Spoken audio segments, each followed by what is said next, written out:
Slightly industrial sound in the background as we make our walk this morning in Berkshireville in England land with the Photo Walk podcast. Let me make a photograph just to set up the day. Here we go. I tell you what, it is dank, grey and dank, very British. Never mind blue skies shining at me. This is more like dank skies, wincing at me. Nothing but dank skies is all I can see. It'll never be a hit, Neil. You're absolutely right. Anyway, let me just make a picture to show you where I am. 160 ISO, let's set at f4. I sorted out my focus issue. My mate Kev helped me, actually. It was a filter issue on the front of the X100V. Sorted now, f4, 125th, 125th. I'll get told off for saying that. 200 ISO, and there we go. A sketchbook picture to start the day. Since photography invented, I think it changed history. It changed the way we record history. And sure, there are challenges now with AI and all the rest of it, and I think people are dealing with that. But I do think that it still resonates with people. I think there is, as you say, there is the threat that people are now saying, oh, is it true or isn't it true? But personally, I've been lucky. I've not had to deal with that. I mean, the work I'm making seems to be accepted for what it is, which is, real pictures taken from real life. We talk about all manner of things, Craig, my guest, and I, including that sometimes scratchy subject of AI, and whether photojournalism is as trusted as it once was, as well as the enduring nature of the still image. But I'd like you, if you will, just to imagine this for me. I want you to picture, this sounds like the start of, what's the programme? Picture yourself going on a journey. Oh, come on, fingers on buzzers. Twilight Zone. I loved the Twilight Zone. I still love it. Actually, I have a DVD box set, which is all but useless because I don't have a DVD player anymore. Who has a DVD player? Somebody lend me a DVD. Might be able to watch my box set. Yeah, picture a house. Picture a house, yes. Back on script. At the end of a single track. Miles from anywhere. No shop, no pub, nothing. Just you, the wild, wild wind, and the even wilder nature. And the animals. Just weather, water, time. Sounds idyllic, actually, doesn't it? This is Barnhill on the Isle of Jura. And it's where George Orwell came to live and to write.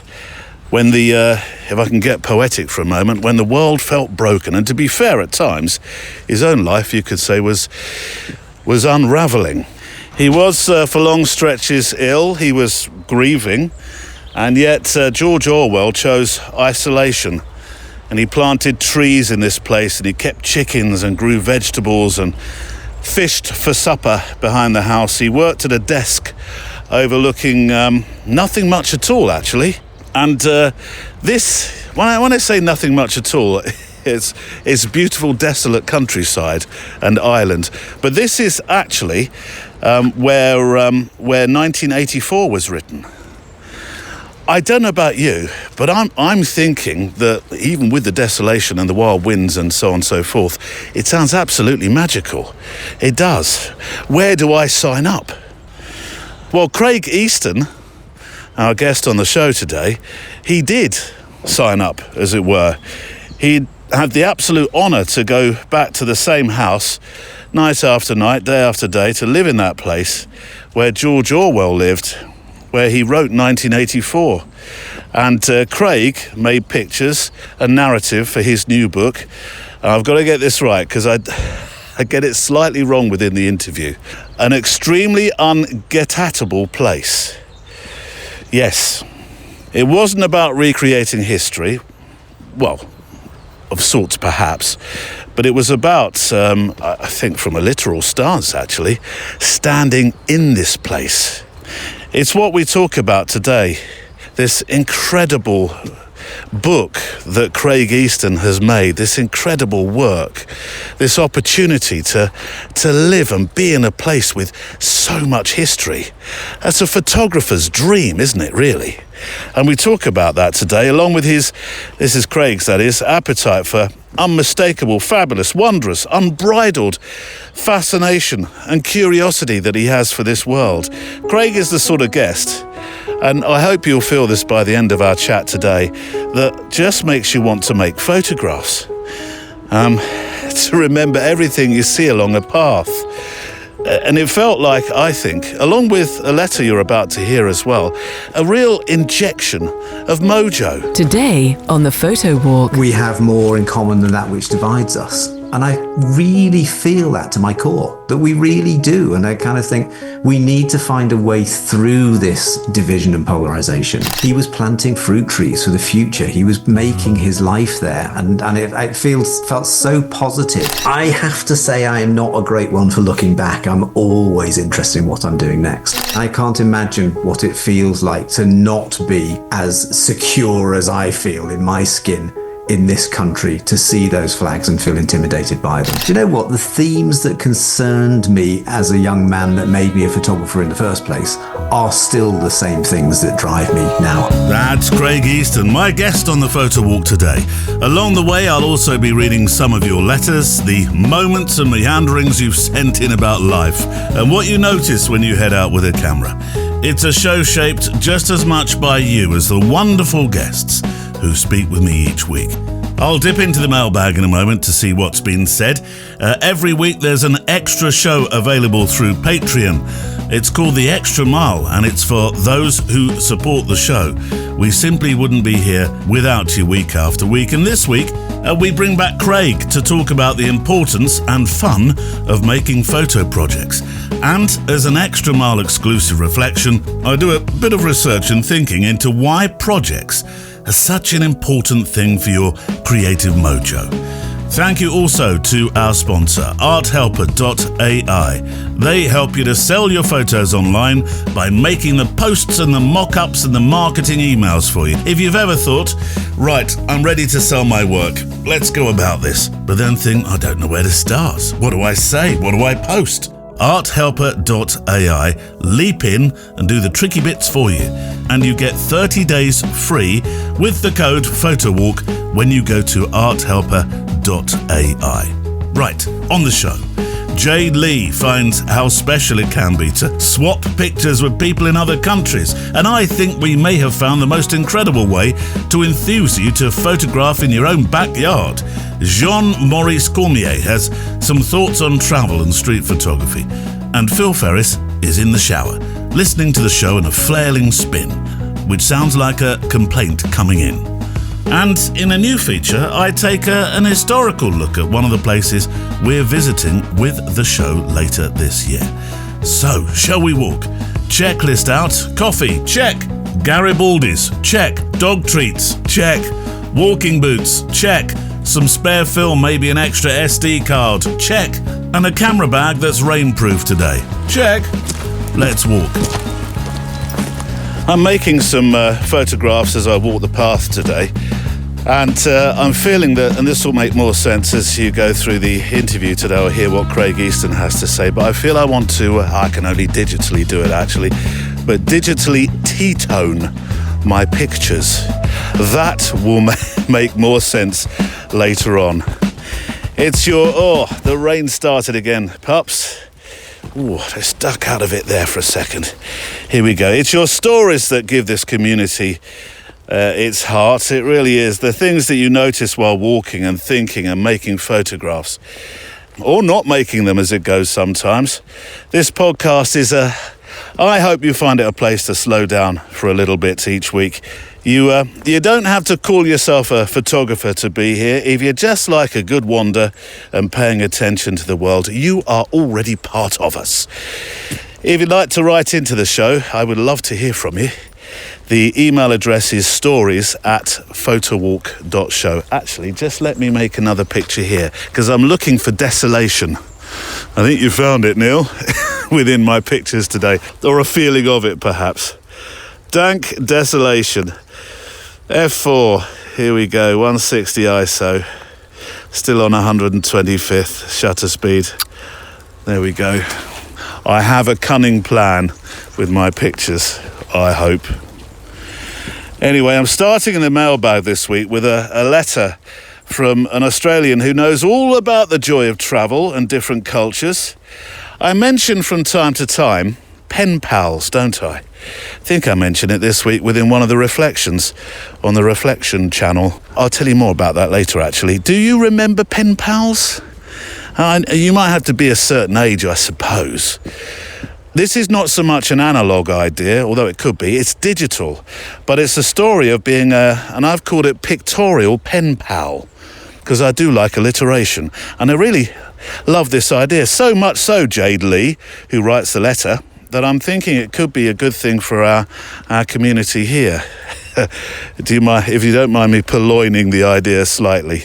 Dear Neil, says Jade, your other listener and Sir Barkalot. I think you've covered all bases there, Jade.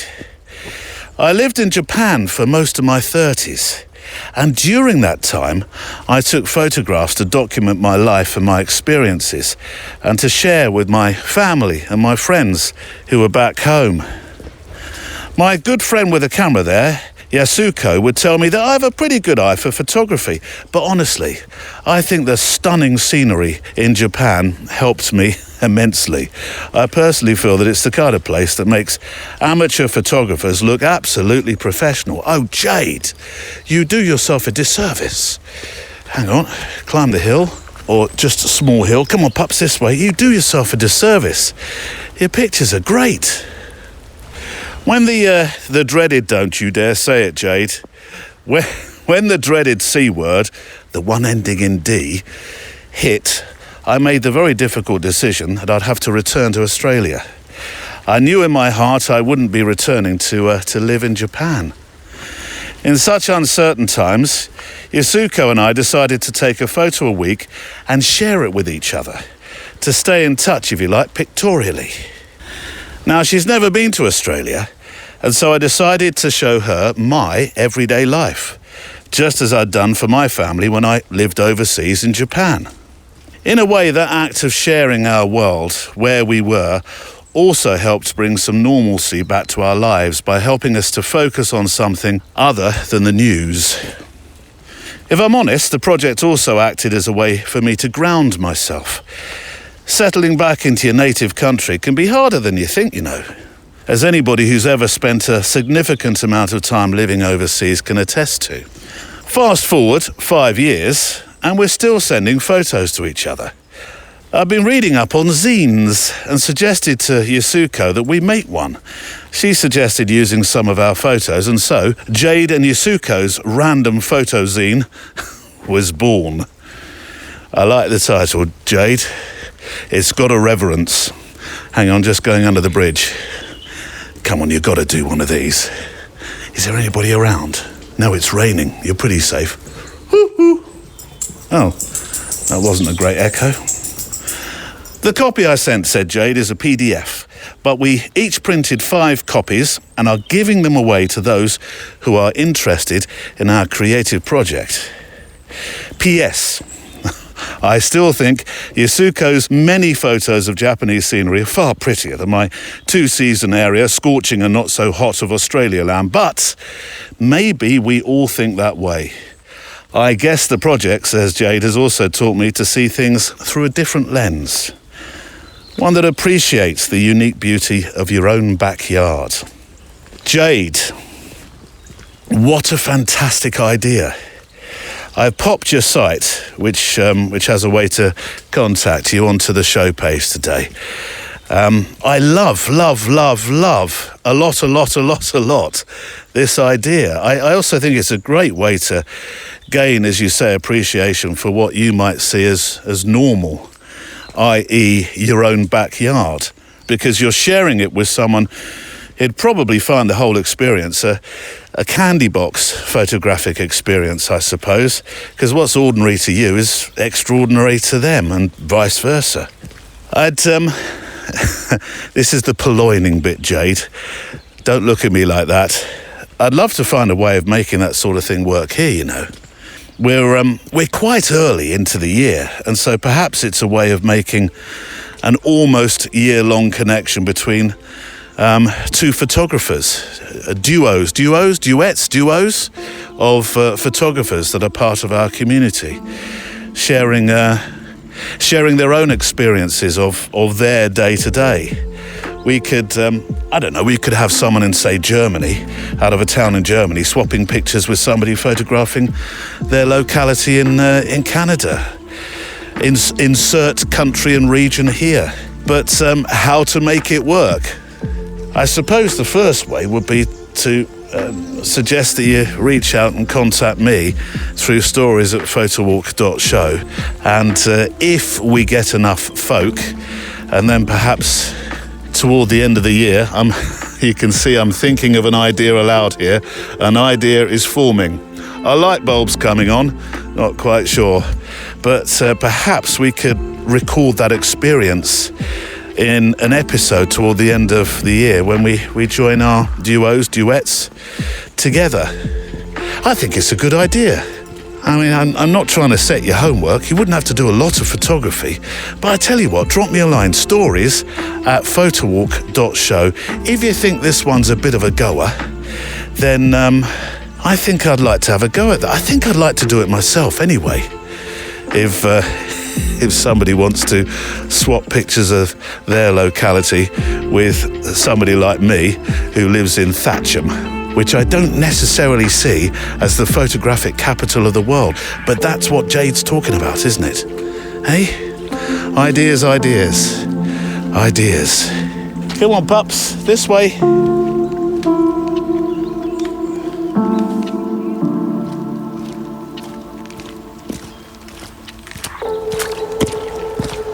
I mentioned I might do this a moment ago, so can I do a little plug for my latest podcast, which you'll probably be aware of. Well, I hope you're aware of, because if you're an extra miler, you helped build it into the show that it is.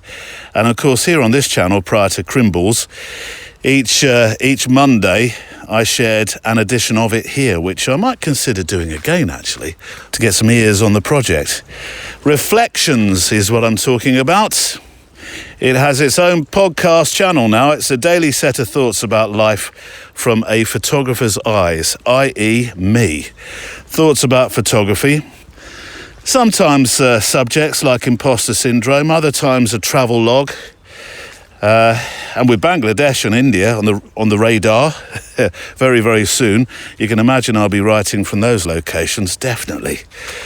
So yeah, it's called Reflections. Go to your favourite podcast app, search it up, or there are some links actually on the show page, which I'll leave there, which helps you very easily get to your podcast player. And join us Monday through Friday. This week's episodes, we started with This Is Not the End, then we had The Best Is Yet to Come. Wednesdays, what was Wednesdays? Nutty Nigel, that was Wednesday, which has surprised a fair few of you, actually.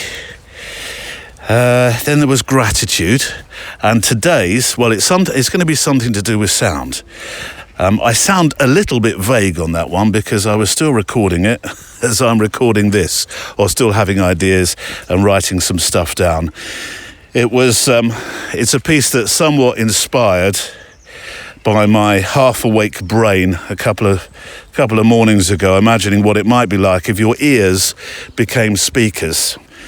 And so if you're dreaming something, essentially the noise that's very loud in your head, of course, during your dream, that noise is amplified by your ears. It sounds a bit trippy, I appreciate, but it will make sense once I've worked it out and record it for Reflections. Anyway, are you ready to hear part one from our guest today, Craig Easton? I told you about him in the introduction today, of course, but and you'll learn a lot more about him as we chat. But just a little bit more. He's a documentary photographer, but he's not the turn up and shoot for 5 minutes kind. That's for sure. Oh, what beautiful bird song. Where are you? Singing in the rain, you are, definitely. He spends proper time, does Craig, with people and at places and in places. His work is about communities and it's about telling stories with a mix of portraits, sometimes landscapes, and actually, as you'll hear, sound as well. It's thoughtful, grounded stuff, and I love the way that he envelops himself in a project and a place, as you're about to find out. This is part one of 2 parts today of my chat with Craig Easton.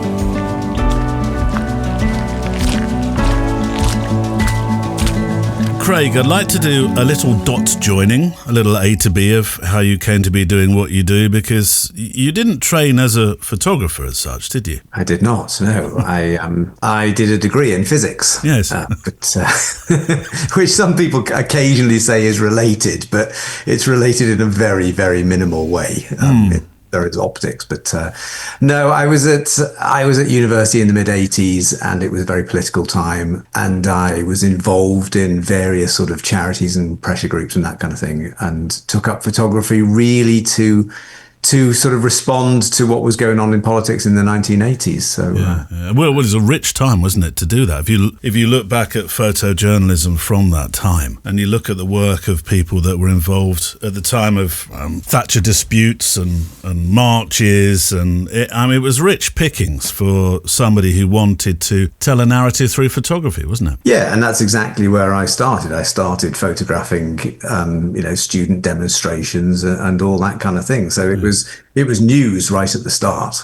And then I traveled a little bit through Central America and came back and did a sort of 1-year postgraduate degree in photojournalism. But just before I even got to the end of that, I was working at The Independent and became a sort of photojournalist, press photographer right from the get-go, from, very early 20s. You've seen some enormous changes, haven't you, within the newspaper industry, particularly with photojournalism? Yeah, I think so. I mean, I moved out of daily newspapers fairly early on.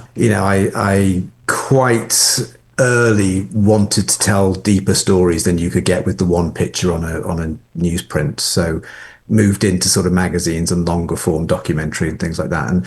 And the longer form hasn't changed that much, really. So I'm out of newspapers in the sense that I don't really know what's happening on a kind of daily basis of people running around London taking pictures and them ending up on the front page. But I still think the sort of visual storytelling is essentially the same. I mean, we've added strings to our bows, I suppose, with audio and digital and video and all those kind of things. But it's still dealing with society through photography. I'm always intrigued with those that have worked at the sharp end of news, as you have, on your take on the current discourse of how photography is treated by, I'm stepping cautiously here, being treated politically, in that it's referred to as fake news, or you can't believe everything you see or hear. And I personally find that, I know there's always room for a few bad eggs in any industry, but I personally find that quite sad.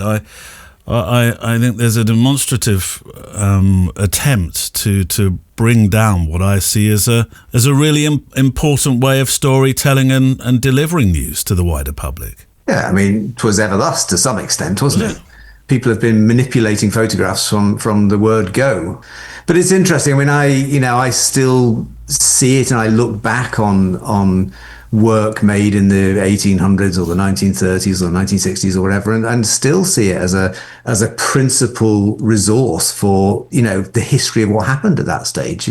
Since photography invented, I think it changed history. It changed the way we record history. And sure, there are challenges now with AI and all the rest of it, and I think people are dealing with that. But I do think that it still resonates with people. I think there is, as you say, there is the threat that people are now saying, oh, is it true or isn't it true? But personally, I've been lucky. I've not had to deal with that. I mean, the work I'm making seems to be accepted for what it is, which is, real pictures taken from real life. Well, you make work about hope and loss and labour and policy, which seems really fitting watching you answer questions. And we talked about him just briefly before we turned on the red light, as so to speak. Billy Bragg, one of my favourite musicians, and as he calls it, communicators, because that's how he sees his work. It was, as you say, ever thus, really, with him. Why did that become your focus? Why did this way of storytelling? I know you touched on the fact that you wanted to tell longer form stories. Well, I think Billy probably has a lot to do with that, actually. Does it? in the 1980s, I was listening to Billy Bragg and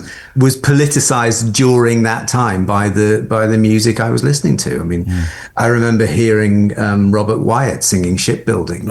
Elvis Costello song, of course, but it changed my way of looking at art, and thought, well, actually, you can make art or music or photography or whatever and deal with what's going on in the world in a sort of poetic or artistic way. So I think that, right from the very start of my journey in photography, it started there. There's also a certain quiet to your work, almost contemplative feel with a lot of the pictures. And not across everything, but for instance, the Island Bus Stop series on the Scottish Isles.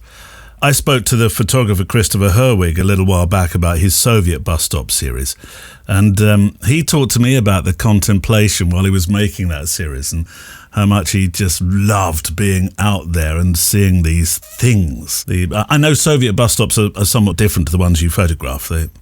In size and stature and everything, but I do feel that with your work. There's a contemplative feel to it. I mean, I guess so. I mean, I take it very seriously, and and I think that photography is about looking, and it is about listening, and it is about speaking to people. And it's interesting you mentioned the bus stops. It's a fairly sort of incidental project. It's not even a project. It's a great friend of mine, photographer Steve McCoy, calls them failed photo projects.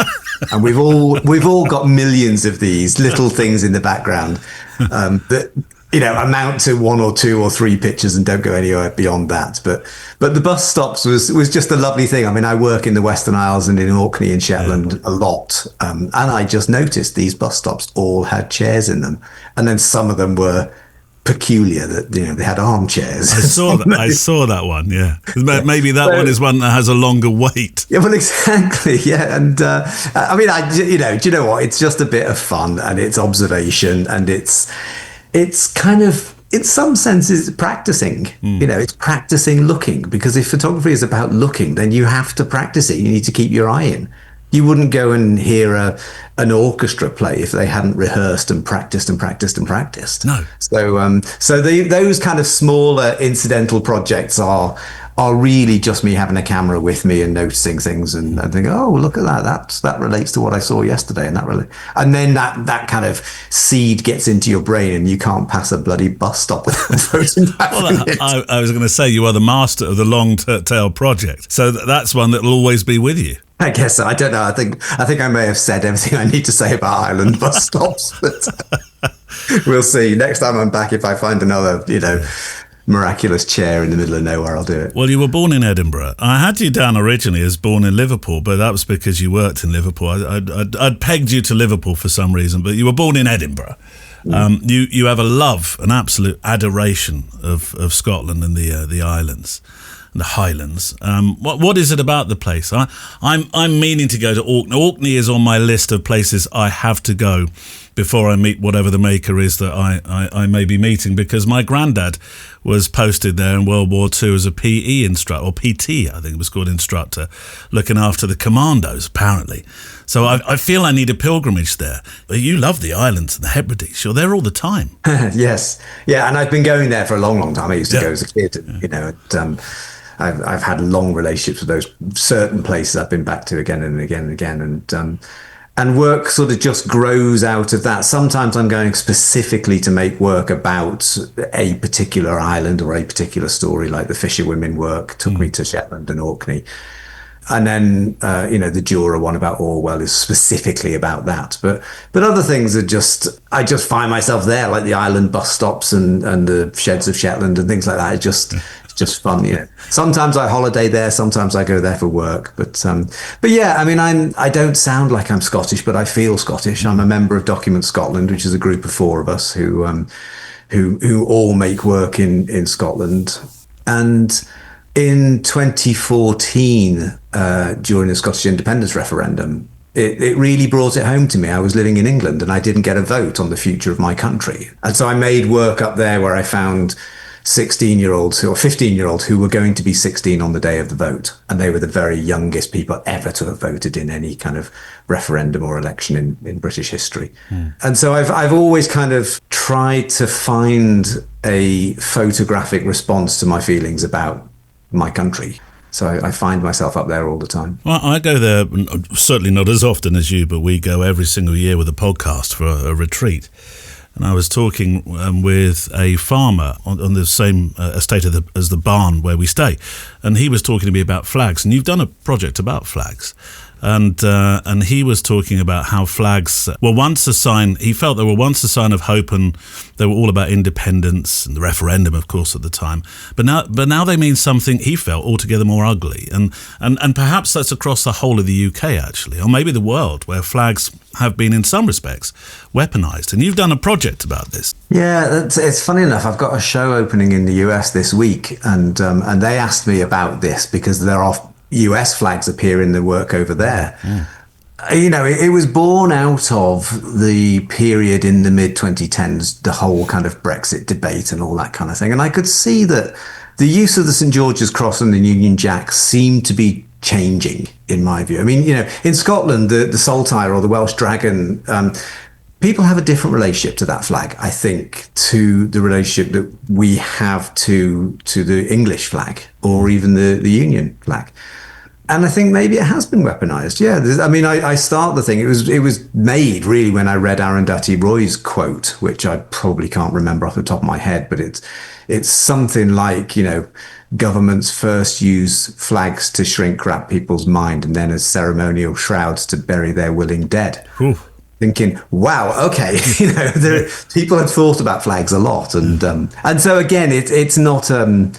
It's a kind of ongoing thing that made a piece of work about. But, you know, flag waving is really interesting. It's interesting in the States as well, how over there they seem to have a very different relationship to their flag. They've always had this kind of national pride and almost a need to display their allegiance to their religion or their nation or whatever.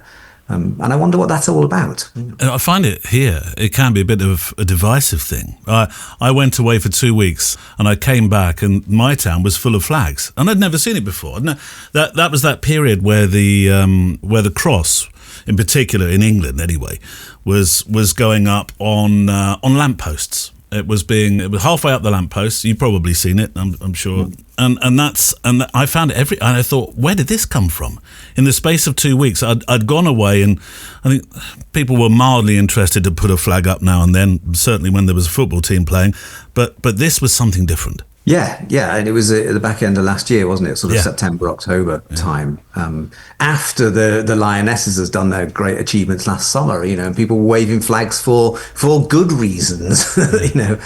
I don't know. I think it does feel a little bit different. I notice it driving up and down the motorways. You see things hanging from bridges now, and you know, and I wonder what the feeling is. It feels hard. It's hard to put it. It feels quite intimidating, I think.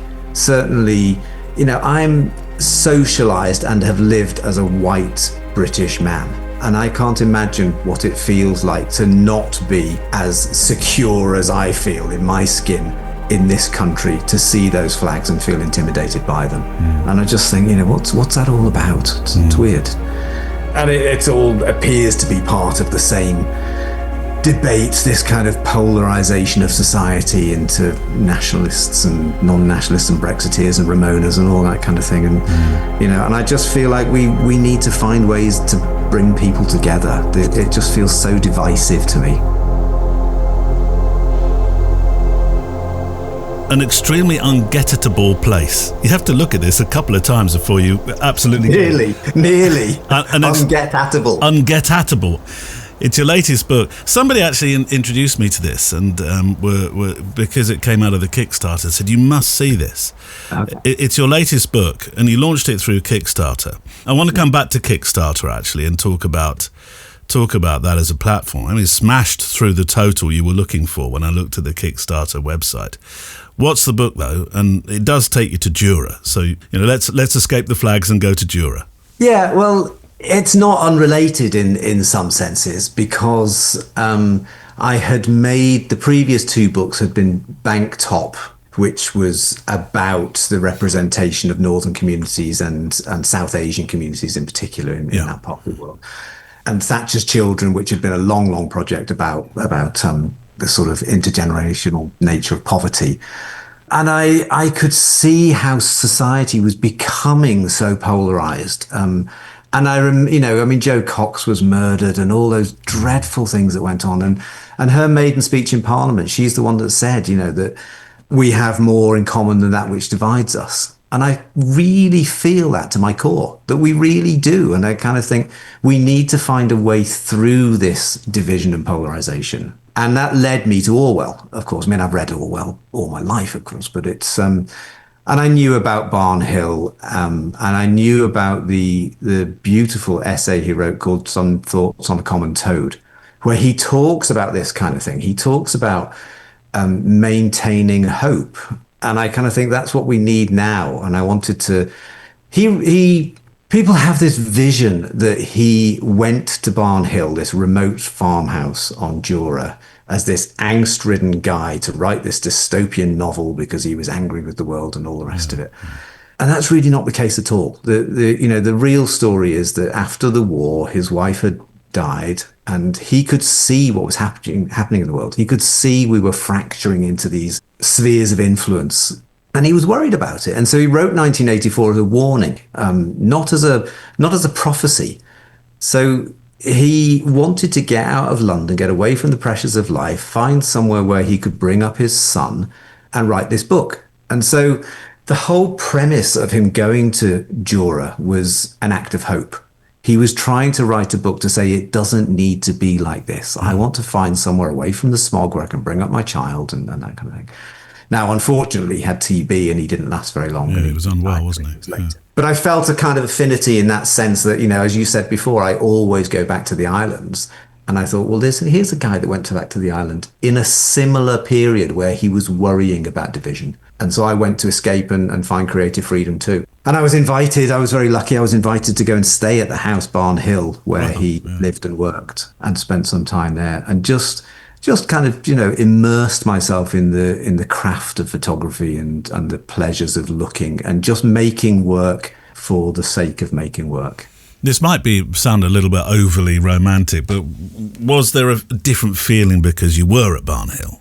In some senses, yeah. I mean, the owners had left me, half a bottle of whiskey, and I'd tramp around all day, and then come back and be surrounded and reading Orwell's diaries and Orwell's letters at night, and drinking whiskey in front of the fire, and taking a bath in the bath that he took a bath in. I know, amazing. Yeah. All those kind of things were going on, and I'm not a great one for auras and spirits and that kind of thing, but it certainly, allowed me to try and put my head in the space where his head was when he wrote 1984. I'm not very good at Scottish whiskies and knowing all of them, but Jura has its own malt, doesn't it?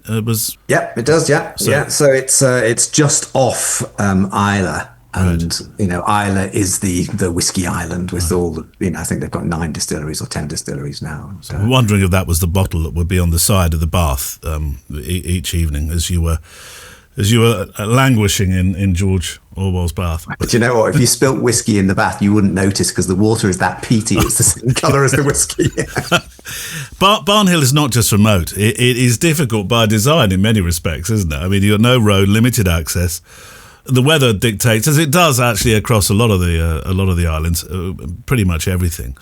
Did that also change the way you saw your work or his work actually? Yes, I mean, I knew it was remote, and it's 8 miles from the nearest public road. Wow. So it's not just remote because it's on Jura, because of course the people on Jura won't tell you they're remote. So they'll say London is remote from here, which is correct. But if you're in Craig House on Jura, then Barnhill is still remote because you get to the end of the road and then it's an 8-mile walk to there. And yeah, I mean, you go for the isolation and the people say you don't go to Scotland for the weather, but I do. Just not that kind of weather that people think about. I saw actually. Let me just try and call it up so I'm correct. There's yes, it's on your Instagram. Is when you were running the Kickstarter campaign to publish the book, and there's a photograph of you with a large format camera out there with all your midge protection on. Yes. You suffered for your art. If you're going to do it properly, hey? Absolutely. You intersperse the photographs with extracts from the letters and diaries. There obviously, I would imagine, there's some chronology and accuracy to think about here when you're doing that. Yeah, I mean, I read through all the diaries and all the letters, and we kind of tried to piece it together to pull out ones that talked about hope and talked about his ideas and really, I think, things that I felt spoke to the times we're living in now. And so we pulled them out, and then yes, it kind of made sense to put them in there chronologically. So we start in I think it's 1940 or 1942, the very first time he mentioned it, dreaming of his island in the Hebrides, right up to his doctors at the end saying, look, the dream's going to have to fade out because he's not going to make it back there. And then we interspersed that with the sort of outtakes from pictures of things on his diaries, and he drew diagrams and plans for his garden, which in itself feels to me like, he was planting fruit trees for the future. He was making his life there. And it felt so positive that I wanted to include those diagrams in the book. But must have been some sort of melancholy, though. You're not coming back here. This is it. Well, I don't think he knew that until right at the very end. I mean, his letters still talk about his TB, and he's still saying, "Oh yes, they've discovered his TB. I'll be fine in a little while," and all the rest of it. No, I think he remained remarkably positive. It's extraordinary, and that's what I think drew me to him at this stage. And because we know Animal Farm and we know 1984, and we think that that's the guy. No, that's the guy saying, "Don't let this happen." And I think he was a remarkable man. I haven't read it since my school days, but you make me want to go back and have a proper read now. Well, do you know what? If I've made a book that makes people read 1984 again, then I think that might be a good idea. There we go. I'm intrigued by the tea-toning. Why the approach to the photography in this style? Do you know what? I mean, I'm shooting on film. I'm shooting on large format film, and I'm making prints in the darkroom. And I was very fortunate to have a residency with the Royal Scottish Academy. So I spent some time at street level photographic works in Glasgow and worked in the darkroom there. And it really allowed me some time to experiment, actually. And I knew that Orwell had this great love of tea.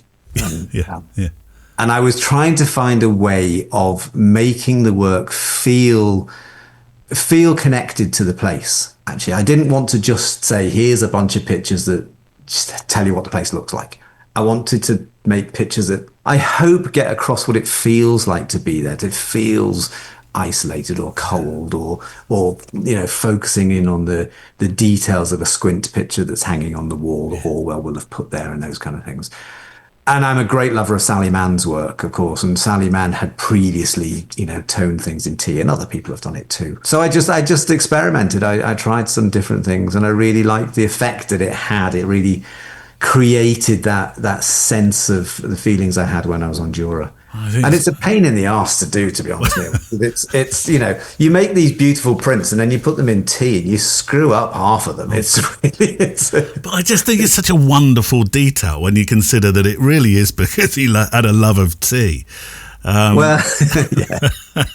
But you're right. Tea-toning is a difficult thing to do. I tea-toned an entire room with musical scores for a reason that we don't need to go into. But I did many years ago, and I can't tell you how frustrating that was. And I was working with musical scores that I could throw out of a machine. So I can't imagine what it was like watching a wonderful large format pictures get slowly ruined. Yeah, I mean, it is frustrating, but it is also the joy of it. Yeah. In the digital world, I can print things coming off my printer and they'll be exactly the same each time. So these, I make these prints and sell them in limited editions, and there aren't two the same. I make an edition of 3 20 by 24 prints, and all three of them are different to each other, and it's not potluck, but the ones that are way off or have got big streaks on them I throw out. But if you leave it in for 5 minutes, feels very different to if you leave it in the tea for 7.5 minutes, if the tea is 30 degrees instead of 24 degrees, it gives you a different tone. And that's what's lovely about it, isn't it? I think so. And please don't treat this as a flippant question, but what brand of tea did you use? Do you know what? Because it does make a difference, by the way. It bloody does too, because I tried with all different ones. And the truth is, PG Tips, the grittiest, tanninest tea, and I made it so strong that a builder wouldn't drink it. And so I've got sort of 16 tea bags or something in a litre of water and stir it all up and make them really dark. Fantastic. And Craig Easton returns for part 2 of our chat shortly, but he's actually back on the Extra Mile edition this week, which is our Patreon-only show. You go the extra mile for me, so I go the extra mile for you and record an additional edition, a slightly shorter edition each week, where we go walking further together. And we have a good wander, as it were, actually, through many of his other projects in an episode I've called Projectitis. We don't get a chance to chat about everything today. One thing, actually, I didn't mention, I'm not sure whether he might have said, we don't need to talk about that, Neil, is the list of incredible awards that he's received. As I say, repeat it with me now, that just gives me an opportunity, hopefully, to have another chat with him sometime. Anyway, the Extra Mile today is a surf, if you like, through his website. It's an inquisitive, tell me how you did that chat, really. On this week's Extra Mile. You know, I'm a great admirer, as I mentioned before, of Sally Mann, and she says always have a project under the go before you finish the one you're working on. And you know, and I'm the kind of photographer that's got 3 or 4 things on the go all at any one time. And when I talk to students, I just say, I honestly don't understand this idea that what can I think of to make photographs about? You know, there's a million things to take photographs of, especially now. Just, I read books and I look at art and I listen to the news and I watch documentaries and everywhere there is stories that need to be told. So if you'd like a little bit more of the photo walk each week and want to wander further with me, with our cameras and our thoughts, then head to the website, click Extra Mile, or tap the orange support the show button, and you can join us for that extra bit that we do each particular week. Your support helps keep these walks happening. You are the very why, the very how of the show. So thank you to our incredible Extra Milers.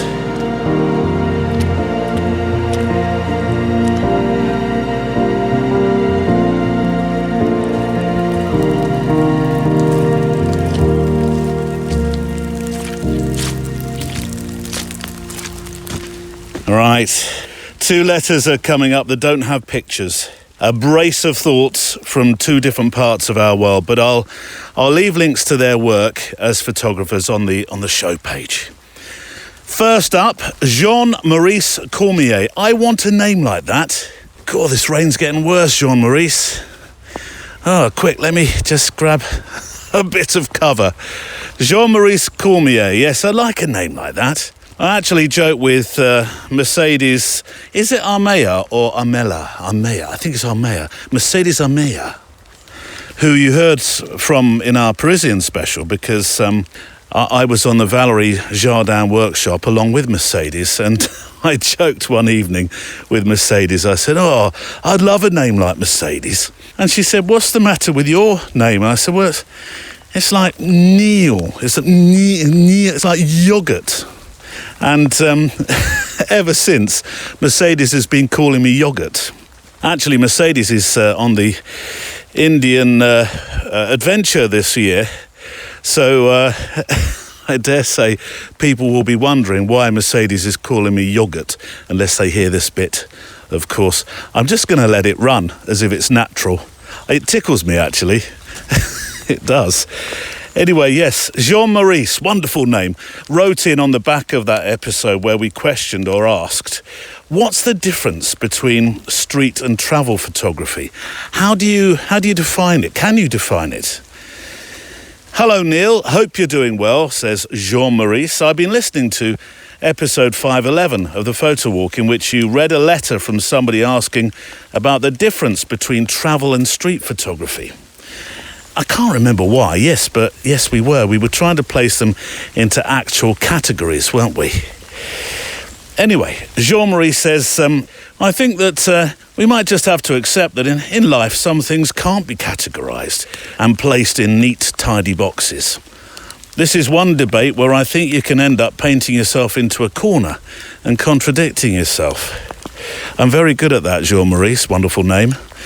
I reference you to a story I told about our studio assistant many, many years ago, who painted themselves into a corner of our studio when they were repainting the studio floor. You know how you have an infinity cove? Well, that's what they're called, or cove, isn't it? And they need to be repainted quite often, actually. And if you start from the back, that's fine. But if you start from the front of the studio, i.e. where the camera is, and you paint backwards, or you paint yourself into a corner, which I always thought was very funny. But I should probably admit that I did the same myself, only a couple of months prior to it. Here is my contribution, says Jean-Maurice, to the street and travel debate. If you, in brackets Neil, personally go to the corner store and photograph someone walking, you might call that street photography since you live nearby. However, if I was to fly in from Canada land and take the same photo, is that a travel photograph? Very good point, actually. Say the scenario of a photo of somebody walking across your Westminster Bridge in London with Big Ben in the background, which is a major tourist attraction. If a Londoner takes the photo, is it street? But if I take it, is it travel?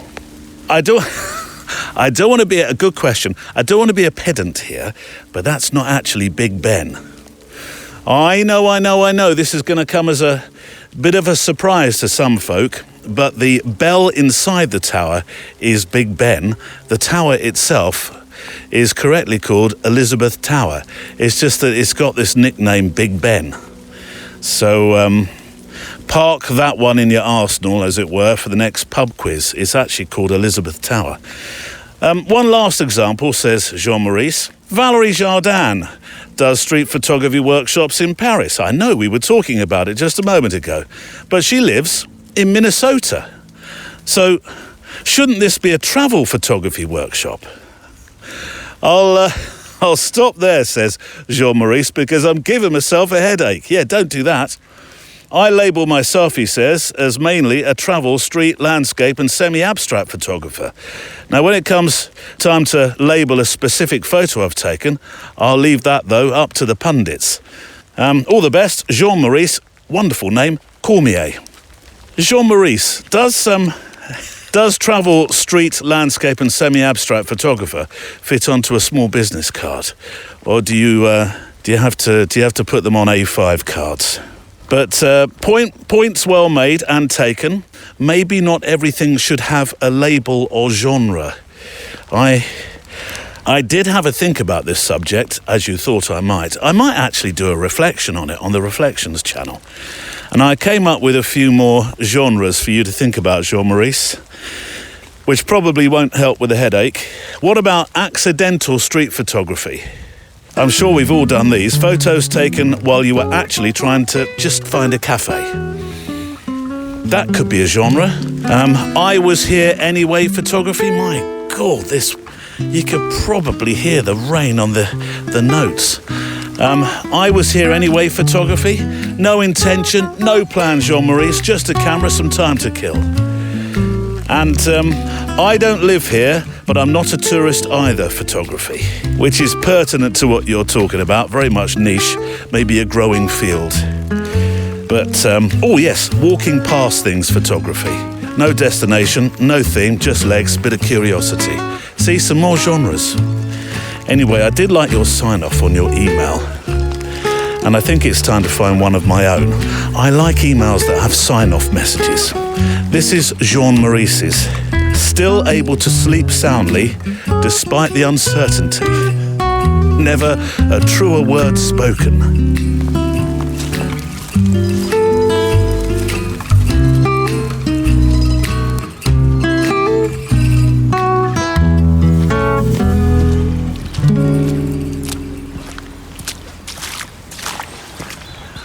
I've been a-thinking. Oh, no, Neil, not you, surely. That's dangerous.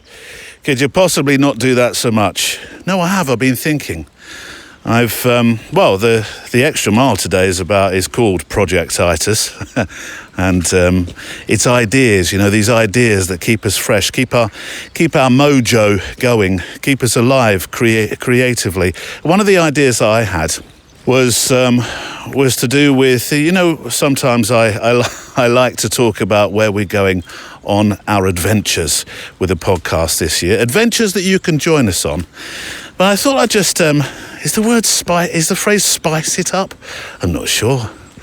I thought I'd go to each place and return to my studio self and do a little bit of sometimes pictorial, and sometimes plain history about the places that we're visiting this year with the podcast that you can indeed come and join us on if you go to the website.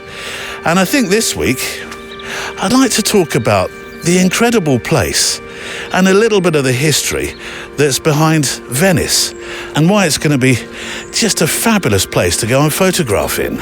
Here is a very special place in Venice with a particular history. I've chosen the Bridge of Sighs. This is a bridge in Venice that most people think they probably understand, right up to the moment they stand next to it and realise they've been sold the wrong story. It's often described as a bridge of longing lovers, last kisses, gondolas drifting underneath, all of that. And it makes for a pretty good postcard, really, but it misses what actually happened here and what this place was really built for.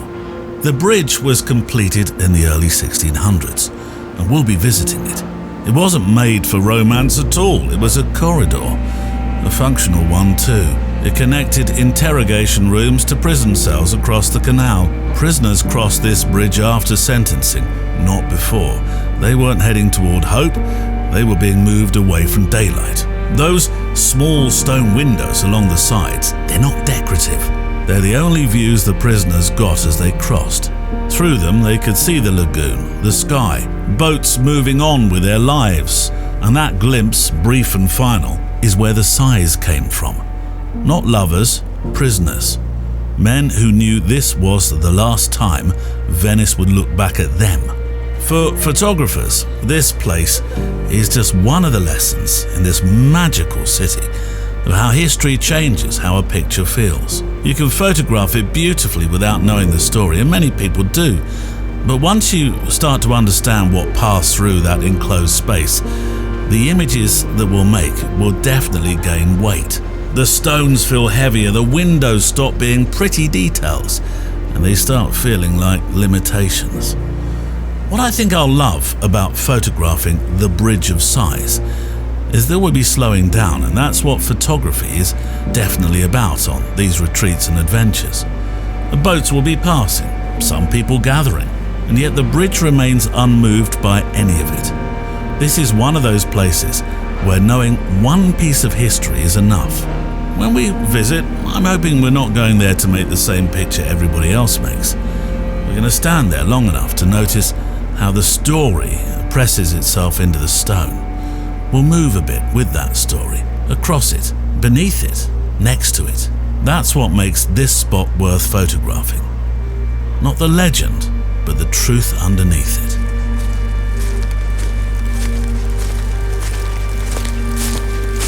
Come on, Pops. Oh, look at you. You look soaked. God, Barney today. Come on. He looks, he does. He looks like the proverbial drowned rat, as it were. Whew. I've got water in my eyes.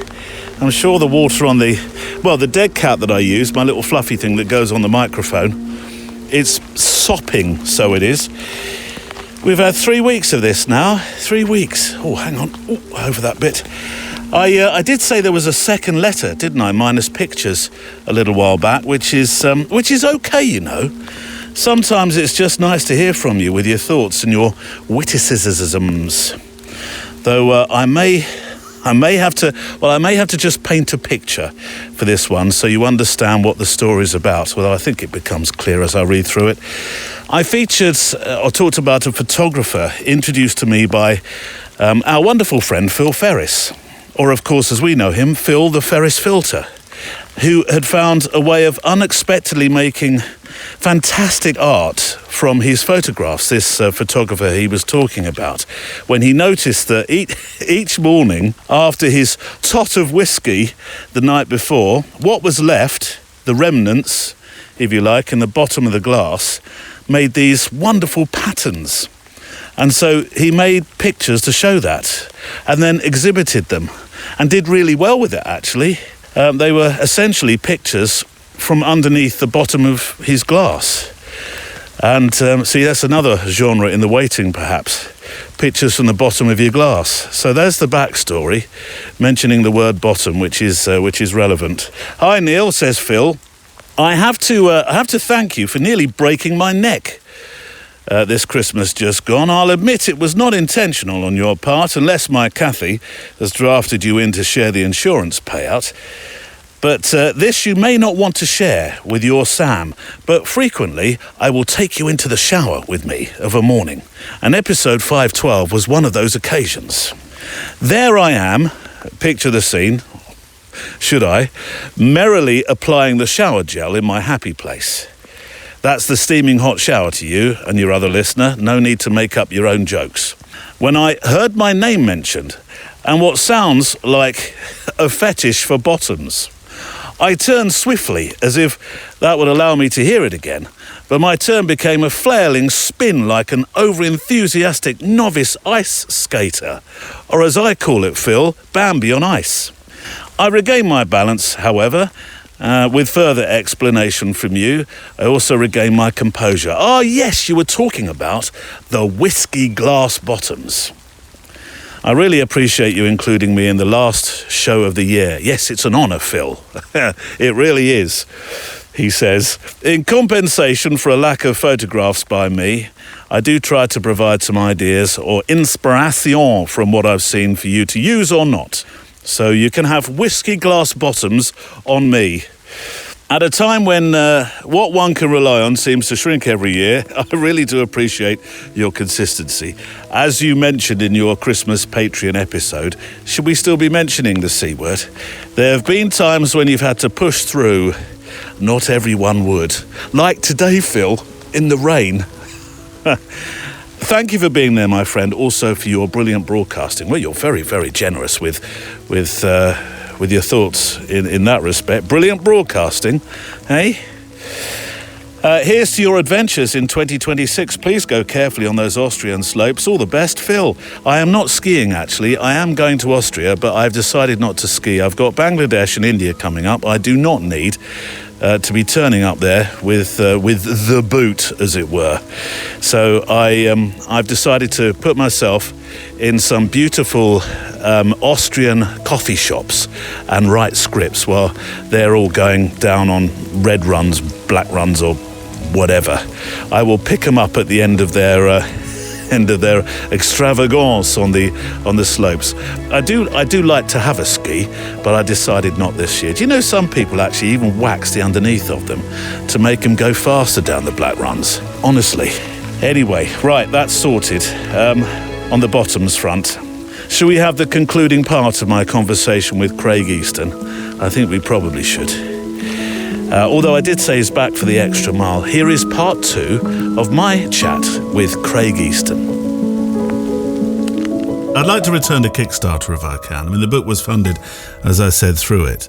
What does that model allow you to do that the traditional publishing route doesn't? Notwithstanding the fact that I think it's becoming harder just to walk in off the street to a publisher and say, look, I've got this fantastic project, you really must publish it.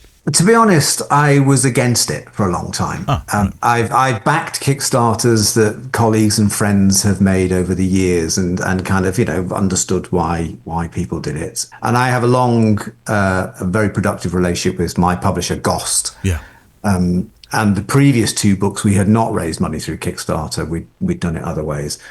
And then I was persuaded to do it by them saying, look, it's not just, I mean, it's basically pre-selling books. It's, one has to help fund these books now because they're just so expensive to produce. And if you want to do it properly, and Goss do them properly, it's beautifully printed, you need to raise the money. And what I realized, of course, is that what Kickstarter does do is it allows you to offer prints at special prices and sort of variations of things that you wouldn't be able to do. So people were buying these big prints that we've just talked about, these 20 by 24 prints at sort of a third off the gallery prices. And I can use that then to fund the book. So it kind of, I mean, it's a thankless task doing it for a month and pestering people to say, please back this project. But it did mean that some of the print sales went into funding the book. So does it change the way you work, though? When you've got backers and you think, right, I've got to please them, or do you please yourself, or is there an awkward relationship the moment that you've got backers involved as such? Do you know, that never occurred to me. No. Right. Well, I don't want it to occur the next time then. Maybe I'm just bullshit. I don't know. No, I mean, I'm making the work, and I put it out there and said, this is what I am doing. And if people back it, then I think they're backing me making my work. So, no, I don't. I mean, it's interesting. That's a whole wider debate about photography as communication and what you do with it, and are you making it work for yourself, or are you making it as a piece of, are you thinking about your audience whilst you're making it? And to some extent I am, but sometimes I'm just exploring feelings of my own. But I definitely knew what I wanted to do, and I wanted to communicate something. So I just needed the money to do it. That was all. You work often over many, many years, sometimes decades, on projects. I've asked this of photographers that favour the long tail project. What does it give you that the shorter version doesn't so much? Headache? I don't know. It's funny. I talk to students and they say, I want to do a long-term project about X, Y, or Z. And I say, why do you want to make it long-term?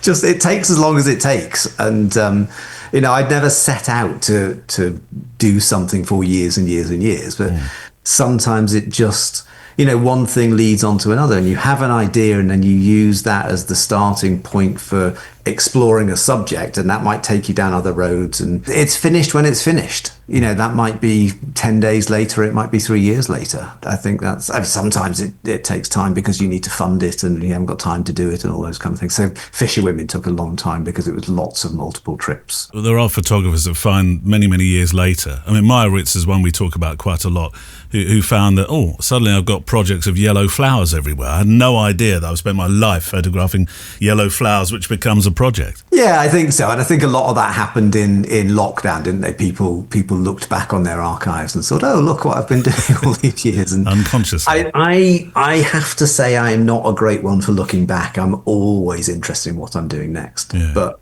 I am sort of old enough now where I can look back and think, do you know what? The themes that concerned me as a young man that made me a photographer in the first place are still the same things that drive me now. I still want to make work about society and social inequality and how we make life better and all those kind of things. So my approach may have changed, but the subject matter is still what it was 30 years ago, really.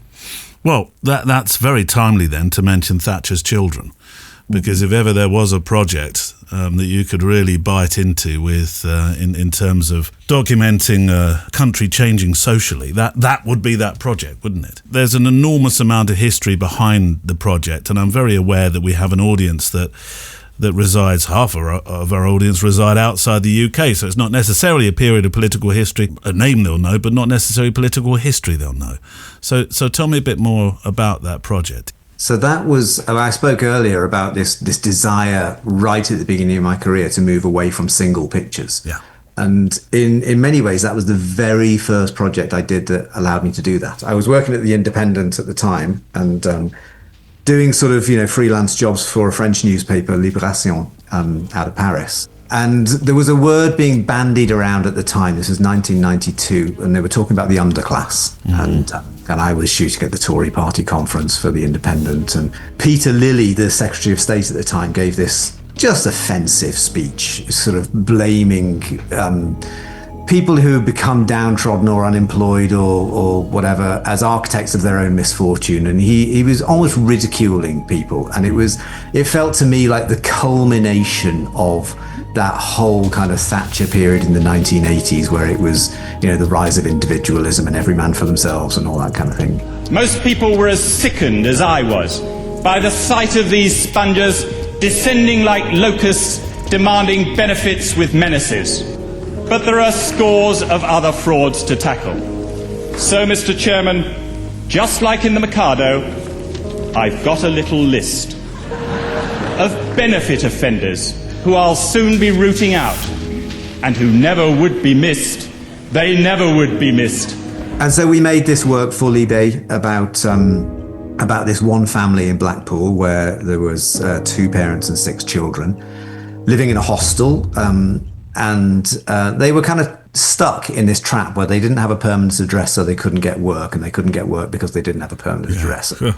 And those pictures caused quite a stir at the time. I remember people writing to me, and I still get people saying to me now, did you take those pictures? And people remembered them. They felt like the 1930s. They felt like, what Dorothea Lange and Walker Evans were doing in America in the 30s. And so I'd always wondered what happened to those 6 kids. And it took me, I tried again and again and again to find them. And it wasn't until, 2014 or 2015 or something that I finally got through. Somebody on Facebook said, I believe you got pictures of my family as a kid. So I went to see them, and then I spent the next sort of 6 years visiting them and became friends with them. And those 6 kids have now got sort of 30 kids between them, and are sadly in much the same boat as their parents were. The principal difference now, of course, is that they are almost all working. So although they're still suffering from the same poverty, they are working now. It's a working poor. So the book then brings those 2 sets of pictures together, the black and white pictures from the early 90s and the color ones from 2016 of the adults now in the 3 generations. And it really intersperses, I did a lot of interviews with the family and intersperses their quotes with outtakes from political speeches through that whole period, going back to Thatcher, right up to, I think the very last one might even be Rishi Sunak, I think, in the book, where people talking about, deprivation as almost as a political football. I think the book is designed to shine a light on the fact that this intergenerational poverty is a political choice. People can make up their own minds about whether it does that, but that's what it feels like the book was about to me. You've spoken openly about the phrase poverty porn and your discomfort with it. How do you make sure you avoid what could be that kind of trap when you make work like this? There'll inevitably be people who look at the work and think, you're just showing people hitting hard times because it makes some kind of political point or currency for you and your outlook. It's not something I worry about, frankly. I think that if you're a photographer, there's a phrase at the moment, socially engaged photography, and I don't really know what that means because I was socially engaged before I became a photographer. That's why I'm a photographer. Yeah. My job is to kind of shine a light into some dark corners of society, and I think if you're honest with people, and I was honest with them from the start, right? This is what we're doing, this is what we're making this work about, and you approach everybody with a level of integrity, and I don't see any problem with sharing stories. I'm not making this work to make myself look good or to get you to say, aren't I good at taking photographs? No, I'm not doing that at all. I'm taking these photographs to say, this is what I see around me. And I'm amazed. I'm amazed that when I show this work, people say, oh, I didn't know that was going on. Well, open your bloody eyes. Part of my job is to open your eyes, and that's what it's about. So yeah, it's an easy thing for people to say, but I disregard it, frankly. Fisherwomen. Well, I'm not going to call it a project because it's a book as well. In fact, it's so much more, isn't it? There's audio from it, which of course floats my boat immediately, if you'll pardon using the pun when it comes to talking about fisherwomen. It's a wonderful piece of work. From where did it come, though? So that's it's interesting. I often joke that I do love songs as well as protest songs, which is, if it's good enough for Billy, it's good enough for me. I might call the show that. If it's good enough for Billy, it's good enough for us. No, I mean, all those singers that I grew up listening to would sing me a love song, and then they'd be telling me about the miners' strike, and I was thinking it's a really interesting balance, and that's what art is so good at. It covers the spectrum, and so Fisherwomen is a celebratory project, basically. And I worked a lot of my time in fishing. I used to do a lot of books with Rick Stein and things like that. So, I knew the Scottish coast, I knew the stories, I knew the story of the herring girls. And then when I noticed that, when people talked about fishing, certainly in relation to photography, it was always the heroic fisherman that goes out on the trawler and fights the climate and brings home the fish. But of course, I knew this backstory that went back centuries of the women's role, then kind of connected the fact that it goes right back to the history of photography too. The very first social documentary photographs taken of anything anywhere in the world were Hill and Adamson's pictures of fishwives in New Haven in 1843 or something. So my work kind of goes right back to the start of documentary photography and says, do you know what? Let's make a picture that celebrates this. So I looked at their work. I looked at Winslow Homer's paintings from Colour Coats, and I knew the story of the herring fleet that kind of comes down the East Coast every year, or used to. And the men would follow the fish as they migrated south, and then the women would travel on land and mirror their journey. So those herring girls, some of them were still alive, of course. So I photographed the older women who were now all in their 90s, and then knocked on doors and found people still in those same roles now, working in fish factories in Aberdeen and Great Yarmouth and Hull, and How did the sound become a part of it? Yeah, that was the very first time I used sound, actually. And I just took a recorder with me and interviewed some of the women, recorded their stories, and didn't really know what to do with it. I was doing it principally for so that I could transcribe them and use them in the portfolio that we published, and I used their stories. And then I came across Sheila, who had this extraordinary story. She was a trawler skipper, and she'd been over the wall 3 times and into the North Atlantic. And lived to tell the tale. And lived to tell the tale. And so she tells this tale into my recorder. And then I spoke to a guy I went to college with years ago, became a Radio 4 producer, Miles Ward. And I said, I've got this stuff. It's really badly recorded because I don't know what I'm doing. And so hats off to him. He's the one that put together a fantastic half-hour special for Radio 4, using the women's stories and sort of interspersing it with me telling the story. And it's wonderful. It's a wonderful celebration, really, of the history and tradition of women working in fishing. The particularly potent pictures for me, and it might seem too obvious, but it's just because I think my eyes are drawn to hands. I talk a lot about hands on this show. Those huge pictures of the hands. Well, you've exposed my love for Paul Strand, I think, which is probably on my mind when I did it. But it's interesting. Those pictures didn't end up in the portfolio because I was trying things out. So the project was split into these 3 strands: the heritage, which was the older women, the contemporary portraits, and the journey that they made. And then there's we were talking about long-term projects before, there's other things that I was photographing along the way. People would give me memorabilia, or I'd photograph the diaries that they'd kept in the 1940s and things like that. And I was mesmerized by these hands, because these were the hands that could gut 60 herring in a minute. It's extraordinary. So they're old women's hands now. And I made a set of them, and I do display it in the exhibition, but it didn't end up in the book because it's a slight outlier. They didn't fit in a narrative sequence in a book, but they work well in the exhibition. I saw them as a photograph in the exhibition. I thought, I would imagine myself standing in front of those for a long, long time, I would have thought. I do want to run through, if I may, some of the projects, a sort of a quick skit through the projects in your archive, and we'll do that on the Extra Mile edition today. I'd like to ask, first of all, though, a question I ask of all photographers. What is your why? Better than working for a living, isn't it? That's succinct. More succinct than I thought you might answer with. No, I mean, I don't know. I mean, like I said right at the beginning, that I was brought up in a very political time, and I wanted to get engaged with it. I wanted to be able to contribute to the debates of how we organise society and all those kind of things. And I knew I didn't want to be a writer. I haven't got the skill or the patience to be a writer.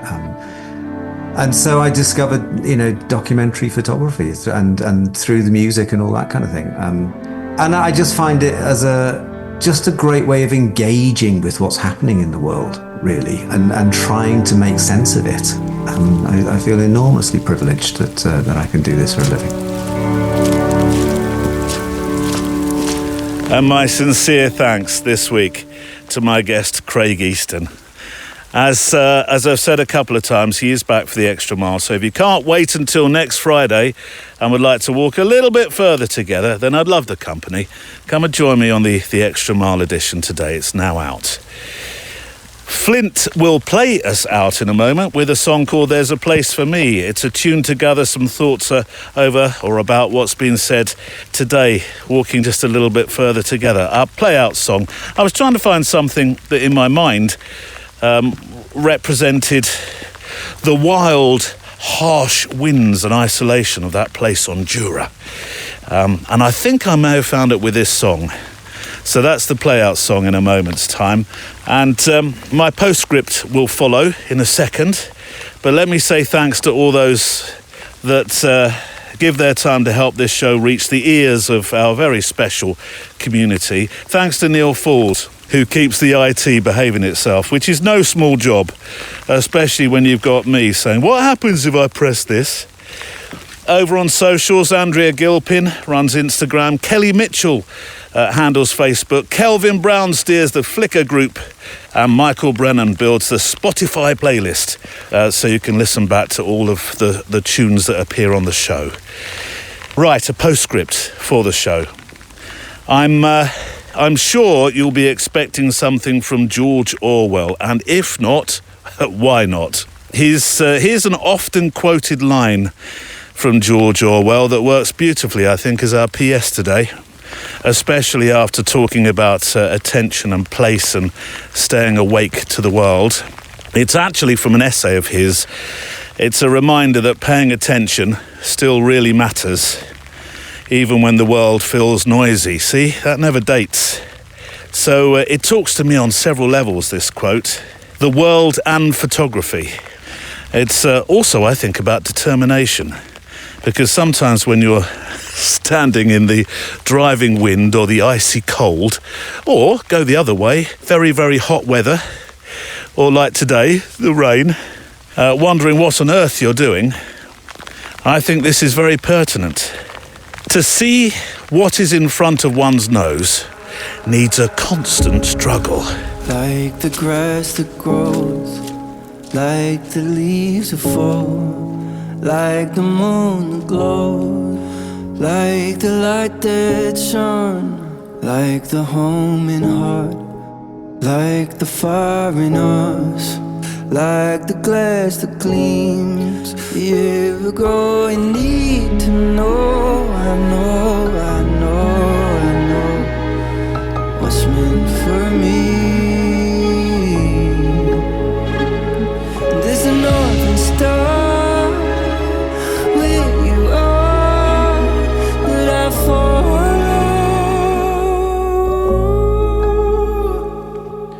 I know there's a place for me. I know there's a place for me.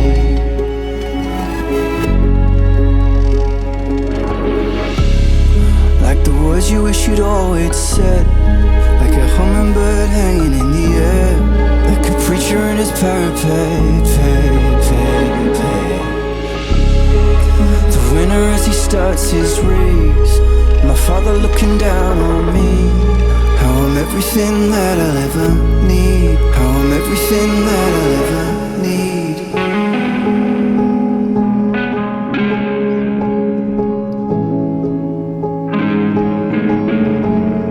How I'm everything that I'll ever need.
The Photo Walk is a Loading Zone production.